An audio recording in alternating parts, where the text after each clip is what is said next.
Good morning, everybody. This is Grant from State of the Spark, and I am so pumped you're here. I'm glad to be here. I'm glad you're here because we're going to be talking about how entrepreneurship's first goal in your life, if you're an entrepreneur. Now, you might be an intrapreneur, you might be working for somebody else, but the skills of entrepreneurship, when you think about side hustles in business, I want you to remember this one thing.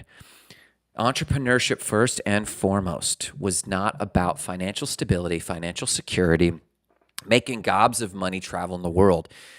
Entrepreneurship is first and foremost about being comfortable and secure within the chaos. That is the purpose of entrepreneurship. That's what we're going to be talking about today, and I'm super pumped about that. But before anything, we haven't done this in a hot minute. Morning cup of gratitude. What are you grateful for this morning? What's getting you out of bed? Because listen, I know that we've shortened this show to stay focused on the meat so that you get the lesson right away before your day starts. I know that. So we're going to do that. But I'm telling you, I missed morning cup of gratitude starting your day saying what you're grateful for, because if you cannot open up your heart to be focused on that, you're struggling with the good finder. And oh, by the way, today, something I'm grateful for is this is show number 300.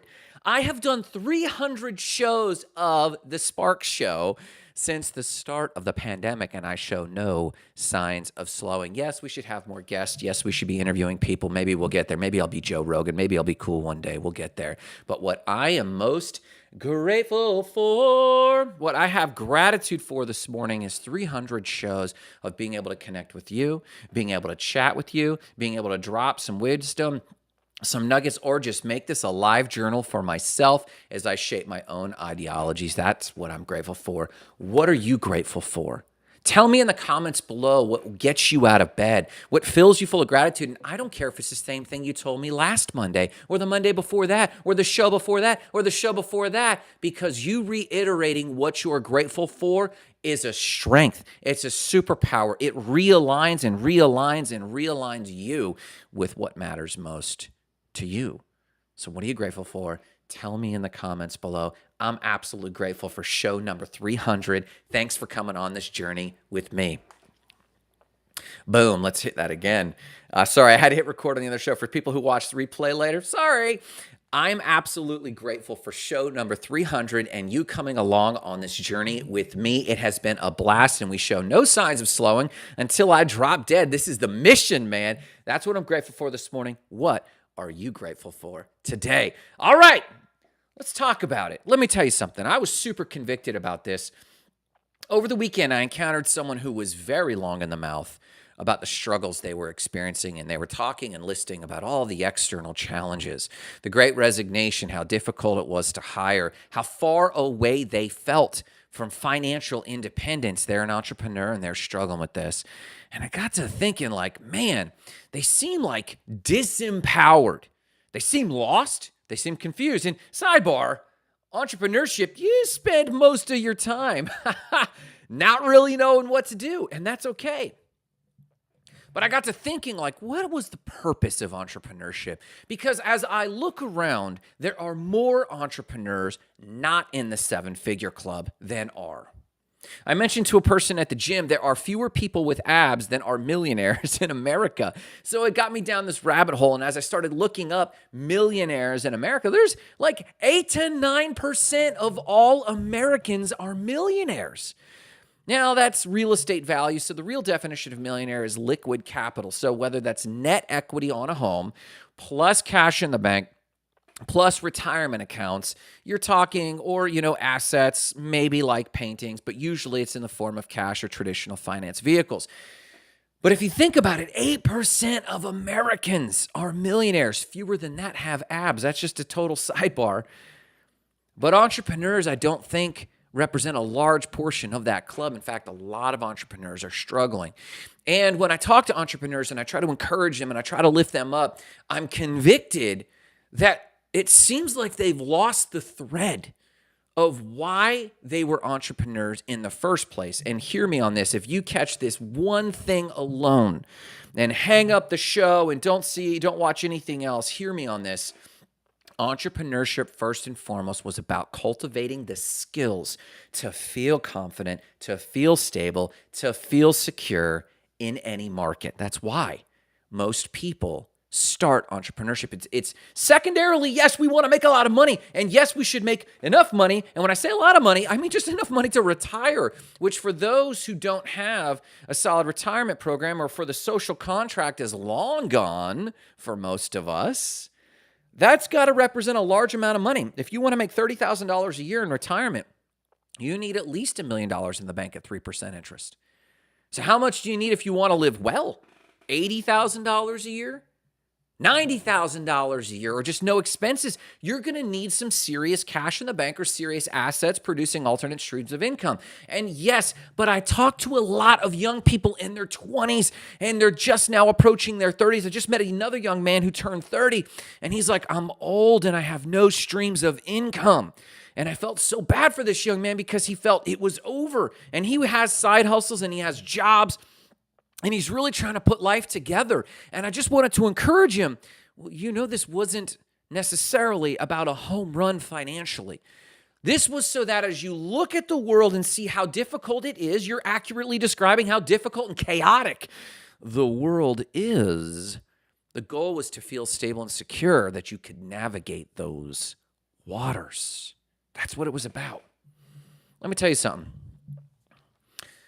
I entered the adulthood professional world in about 1998. I graduated high school in 1998.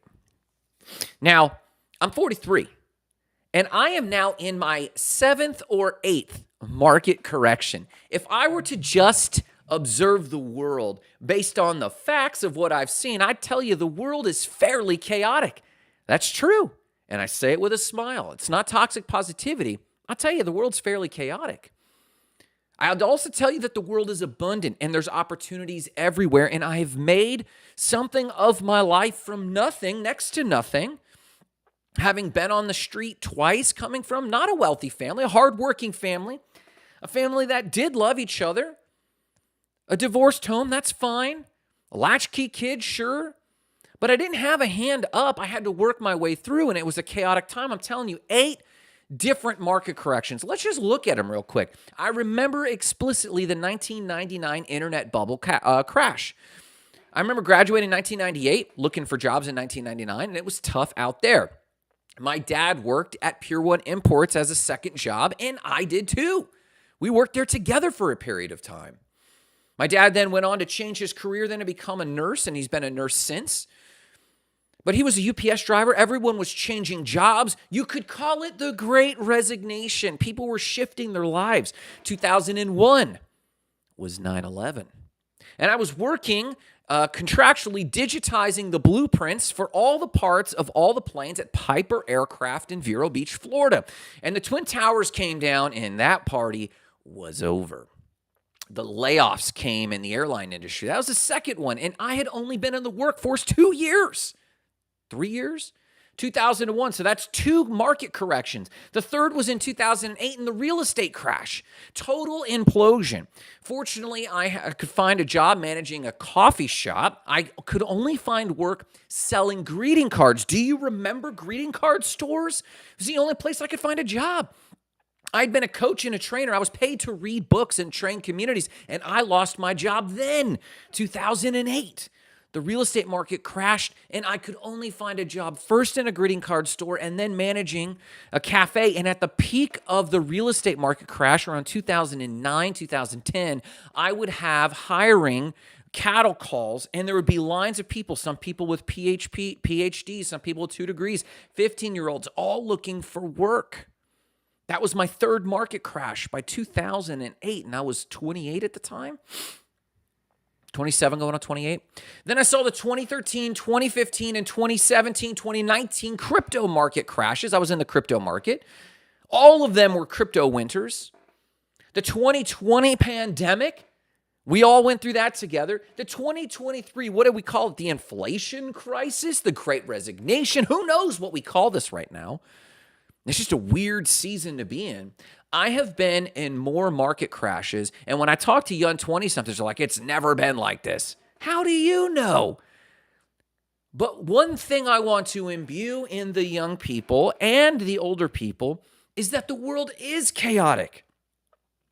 The world is beautiful and there's beauty in the chaos. But if you cannot embrace the chaos of the world around you, you're going to have a hard go of it. There's an acceptance that has to occur, that there's market corrections every 5 to 8 years. So I remember back in between 1999 and 2001, I remember when the Twin Towers came down, and we all have our own Twin Towers story. But when the Twin Towers came down, I really observed so many jobs being lost and so many people crying out loud about how hard it was externally, how difficult it was in the world around us, how difficult getting jobs were. It sounded exactly like it does today. There's different context.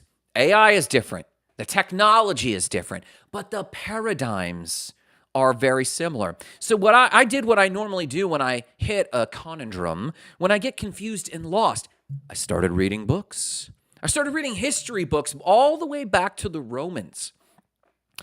I started reading from the 1200s and the 1100s. I started reading samurai material from the 1400s. And what I was looking for in all of this material is signs of market correction, signs of joblessness, signs of the paradigms that people were looking outside of themselves and shocked that the world was full of chaos, that it felt like this chaos they were observing in every single one of these eras.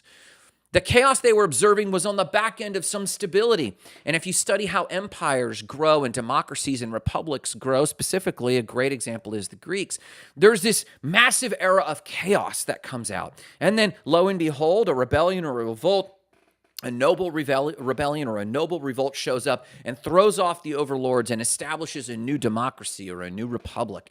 And then there's an era of stability. And in that stability, everyone thrives and there's a land of abundance. And from that abundance, suddenly it becomes people's minimum standards. And when they're not given the support they need, or they're not given without having earned the needs that they have, without having to work hard like the previous generation, they start to expect this standard. If the standard wavers at all, they cry foul. They start demanding more emoluments, so they start demanding more needs from the government around them. The government starts offering them because, hey, this is the people we were meant to support. We're trying to support them. And they start giving handouts. And if you look, this is exactly what happened with the Greek and Roman city-states. They push, they give as much as they can, and it breaks the bank, so to speak, and suddenly it falls into chaos again. This is the rise and fall of empires. And in fact, if you look at an ancient book called Christianity and the Rise and Fall of the Roman Empire, you'll see this tract. I think this was written in the 1700s, if I'm not mistaken. The Rise and Fall of the Roman Empire, Christianity and the Rise and Fall of the Roman Empire. Very interesting history. And it happens time and again. And when I was 21 in about 2001, and I observed market corrections, I decided to say, what does history have to say about this? What I realized is this, and this is what I want to imbue in you. The world is always in flux. The world is always in a degree of chaos. There's always rises and falls of empires. There's always rises and falls of benefits from society. There's always rises and falls and rights and responsibilities and freedoms given and freedoms taken. This will always happen.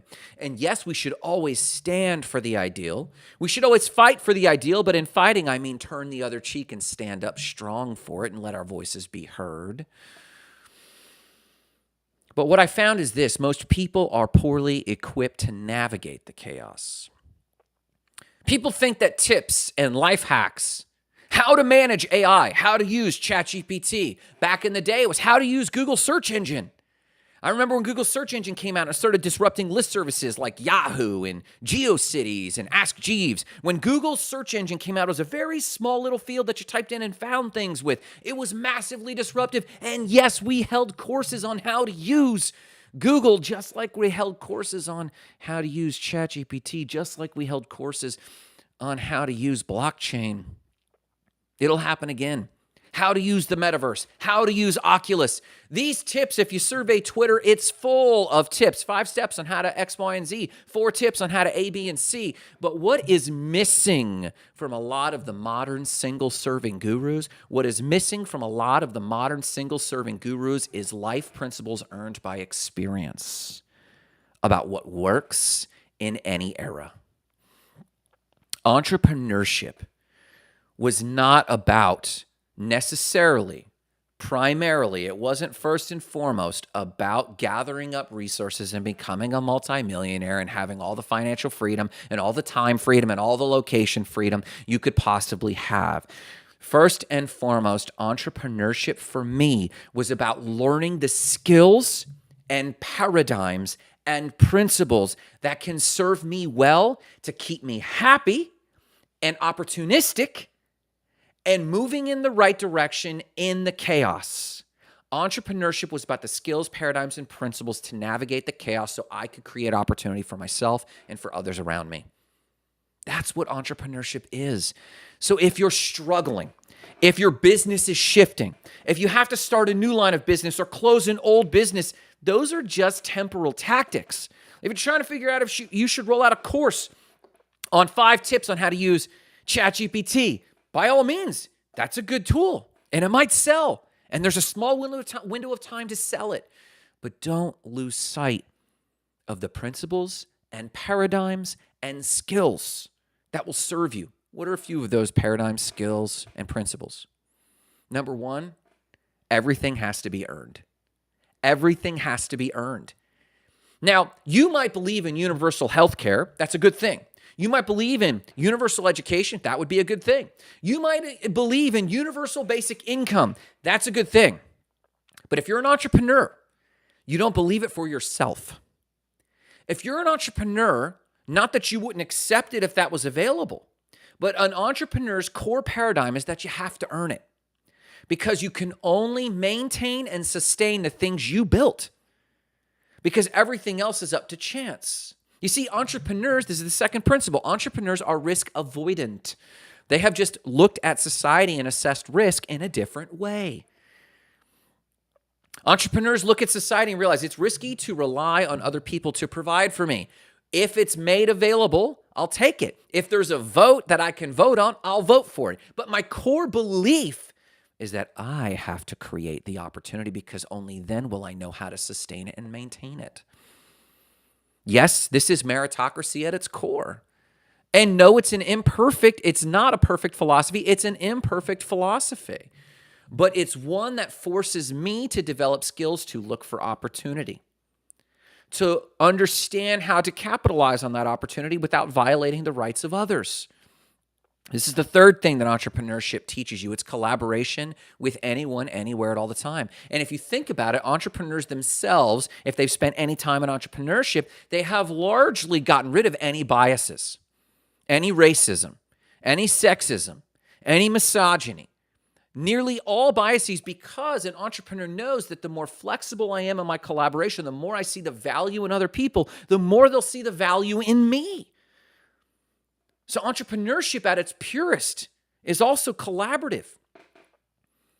Entrepreneurship also accepts chaos. It's just going to be chaotic. It understands that entropy is the rule. Cause and effect are the mechanisms of the universe, and we can leverage those in our favor. But entropy is the thermodynamic law of the universe. That means things fall apart. And as much as you build up a building, it will one day collapse. As much as you build up a business system, it'll get wobbly and you have to tighten the bolts. Entrepreneurs just accept that as fact. Entrepreneurs also understand if you want to go fast, go alone. If you want to go far, go together.